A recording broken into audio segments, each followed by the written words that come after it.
এরকম একটা ভাগ্যর কাঠিও জুটছে না যে এইভাবে ফুটোতে ঢুকে বাই করে ঘুরি দেবো আর আমার ভাগ্যটা পরিবর্তন হয়ে যাবে। যাই হোক, আমি আবার গাড়িটা স্টার্ট করে সোজা চলে আসি আমাদের দোকানে। আজকে আমাদের গ্রামে দুয়ারে রেশম দিচ্ছে, তাই আমি ভাইয়ের সাথে যাচ্ছিলাম দুয়ারে রেশম নিতে। তার আগে ভাই আমাকে দেখিয়ে দিল তার স্টিল বডি।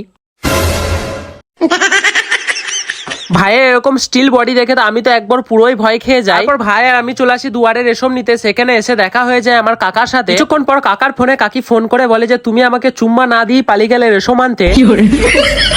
লাইনে কাছাকাছি হওয়ার পরে আমি কার্ডগুলো বার করে নিয়ে, শিক্ষিত মানুষ তো বন্ধুরা, তাই আর কি করব, সই করতে পারি না, আঙ্গুল ছাপ দিয়ে অবশেষে রেশমের বিলটা আমি বার করে নিই। আর ওইদিকে ভাই দেখি আমার পুরো কাজ করে দিয়েছে, আটা চালগুলো সব ব্যাগের ভিতর ভরে দিয়েছে। আর বাড়ি যাওয়ার সময় ভাই আমাকে যা বললো তোমরাই শোনো। এই রেশন যেদিনকে দেয় আমার সব থেকে মনে হয় জঞ্জালের দিন আমার।